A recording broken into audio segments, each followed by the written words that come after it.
Manuel, I think I've just put the same challenge to you, because you're the shining light, offering, maybe asking the questions, and occasionally offering solutions. And some would say it's fine saving the planet, it's fine saving wildlife. This is fundamentally about saving a species, Homo sapiens, in its 8 billion number on this planet. Do you have a sense that this is now becoming the DNA of DHL, or do you feel you've got a long journey still to do? And this Formulary Championship is just one of the sparkling ways of beginning to get change taking place in all parts of the business. I think sustainability and innovation is not about one or two people in a separate office. It should be a question for each employee in the company, and that's what we are pushing, to really get people empowered to think about what they can do in their day-to-day job. Also, it's about the planet, but it's about adding value to people. So I think that should be the key for not having sustainability separated from business.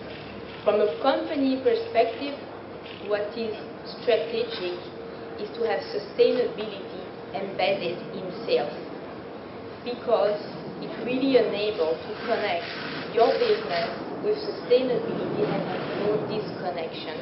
That's what we are developing, and as you can see here in the job title, it's Head of Commercial Development and Sustainability, because that was really the wish of the company to connect the two topics together and not have the cake and the powder on the cake, if I may say.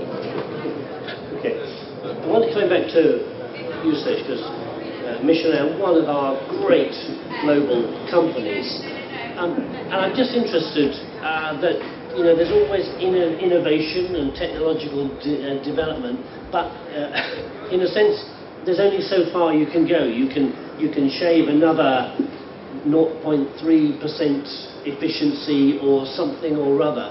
I'm just wondering, looking at the vision for tyres and the future, whether what you see is really we're just going to make tiny little changes that just make a small change in performance and the sustainability credentials of the materials you use, or do you think there's a revolution in tyres that is still to take place? No, in fact, a tire it looks like something round, black, but there's a lot to do inside, because there is something like 200 different components in one tire. So you can imagine that for the engineer it's a very nice place, because you can develop a lot of things. So clearly there is a big potential in the tire to improve the performance and the sustainability. For Michelin, there is no way to develop one performance and jeopardizing another one. There is no compromise. So we always want to improve all the performances, and we manage to do it. So I would say that it's clearly can have a big impact in the future on the different parts of the tire, because you can work on the rubber, as we mentioned, on the internal material, you can work on the pattern. You know that we have a good example of this technology transfer between race and normal life.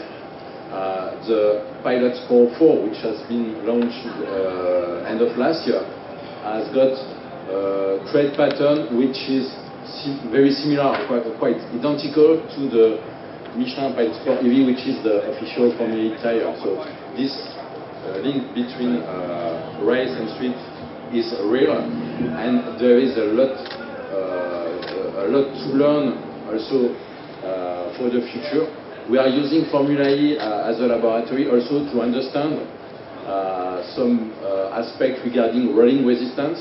We are working on green tires since a long time, but there's still a lot of things to learn about rolling resistance. Okay, interesting. And maybe just a question to you, Graham. I mean, we talk about this amazing championships and lots of interesting businesses, but I just wonder whether you can convince me and others that actually in this space you are making connections, and maybe unusual connections with different businesses, different players, and maybe coming out with interesting ideas that wouldn't have happened otherwise. Is this really a space of innovation, or just, could be a trade show or anything else? No, Peter, it is absolutely a space of innovation. Qualcomm is a research house. We research in vast areas of technology, processors, screen display technologies, etc. So it's all about fundamentally understanding how a technology changes a person's life. And if we can make a person's life easier, simpler, more fun, etc., that's where technology comes in. Technology for technology's sake is of no interest to anybody. It's about the human being at the end of the chain. And that's what the key thing is. So when you come to something like a Formula E event, there's two major technologies that immediately come to the forefront, and other ones in there as well that sit there. One, changing the EV acceptance, proving to people that EVs are here now, ready to rock and roll. They did that to me 2 years ago when I became an EV owner myself. Secondly is, how do fans interact with the motorsport event themselves? Things like Fan Boost, things like the app, things like the continued evolution of the Formula E website, etc. All changes how the fan comes in, interacts with their sports experience. That's what technology enables.